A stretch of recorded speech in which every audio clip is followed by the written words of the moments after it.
My name is A.C. Richards. I was a superintendent of Metropolitan Police from 1864 until 1878. My office was just over there at 10th and East Street.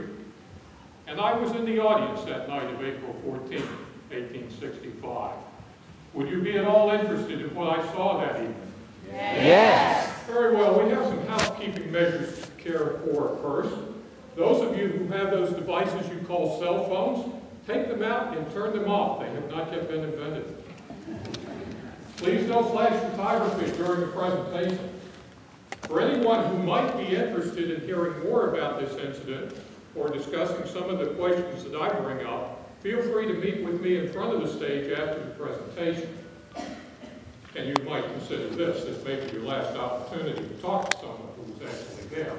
How much longer could I last after all? Now, how many of you are from Washington, D.C.? Not a single person? Welcome to my Washington. Are you enjoying your stay here? Yes. Do most of you think of Washington as the capital of the nation?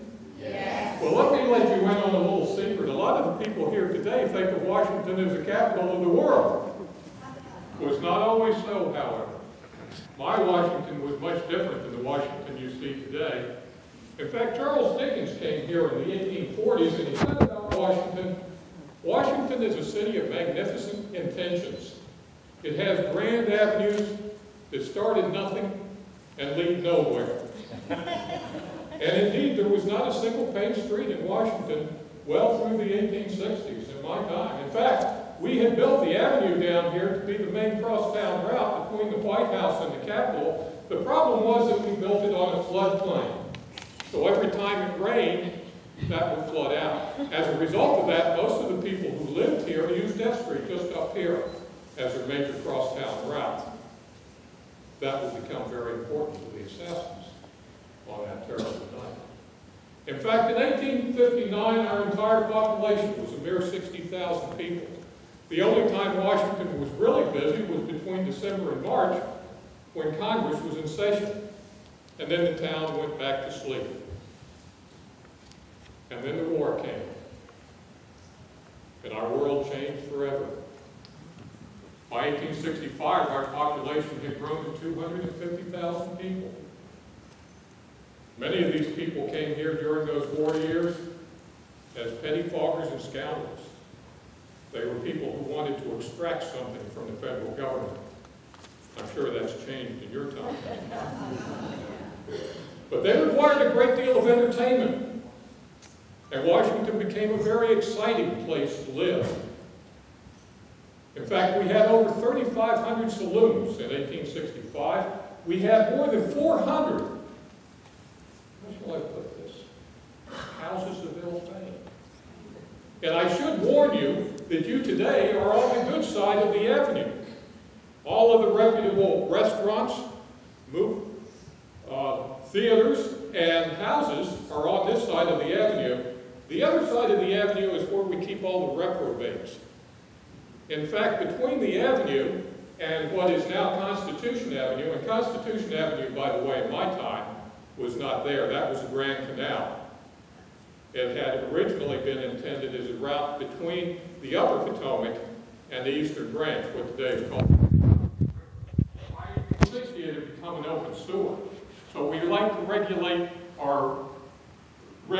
the people on that side of the avenue much more than we did on this side. This was a reputable side. In fact, during the early part of the war, one of the generals who was here liked to segregate the ladies of the night on that side of the avenue. Now that general's name was Hooker. So we called that Hooker's Division. I'm sure those of you who have rode our modern transportation have noticed a stop labeled Federal Triangle. Well, in my time, that area was called Murder Bay. I dare say that you would not get off at that stop today because you would not return. So it was certainly an exciting time to live in Washington. No more so than that week in April of 1865. That week started with April 9th, 1865, Palm Sunday, when Robert E. Lee surrendered the Army of Northern Virginia. Now, I know that many of the people in your time think of the Civil War as a remarkably romantic period. The ladies in their hoop skirts, and the handsome young gentlemen in their military uniforms. But for those of us who lived through it, it was anything but romantic.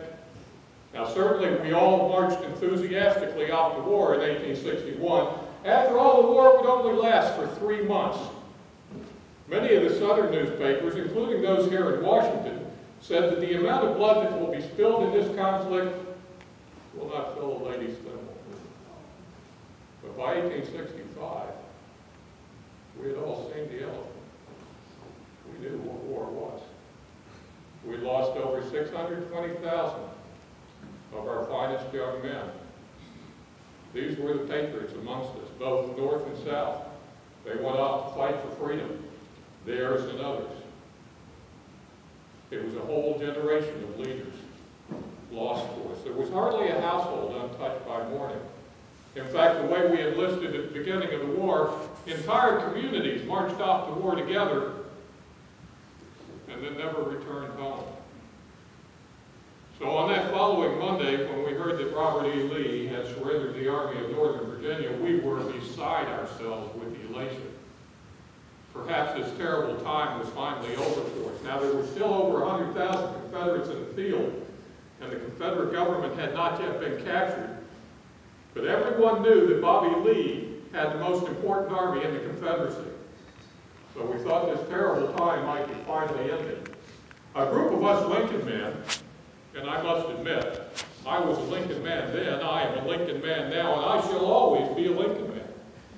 A group of us got together and we marched up to the White House to serenade the President. As we were singing, he came out on the balcony and we shouted, "Speech! Speech!" There was no one better at speechifying than old Abe Lincoln. And we expected something very inspirational this evening. After all, we had been through this terrible time together.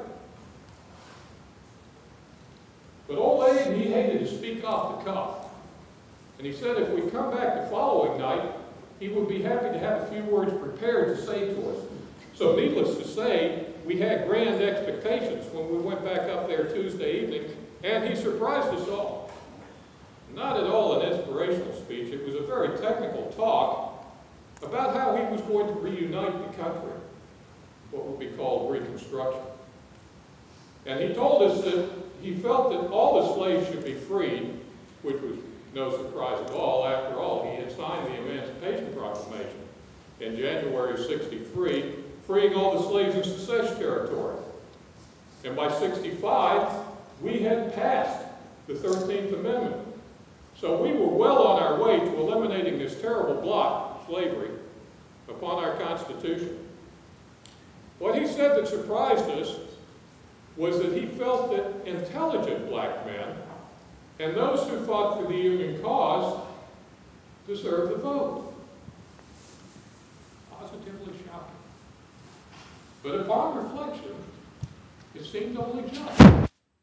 More than 200,000 brave black men fought for the Union cause. Without them, we could not have won the war. Had they not earned the right to vote?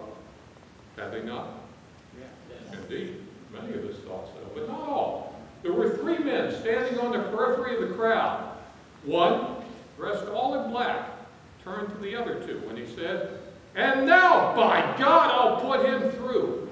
That's the last speech he'll ever make. Do you know who that man was?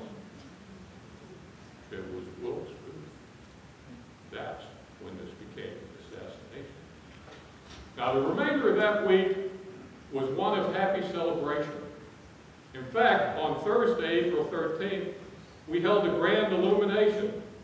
The day began with cannons booming all over town. Many of the windows in our homes were broken, but no one seemed to care. There was a grand old glory hung from the post office building. Across the street at the patent office, there was a gigantic transparency that said Union. We had saved our sacred Union. We had again one destiny. As I walked up the avenue that evening to watch the fireworks, people would grab and embrace me.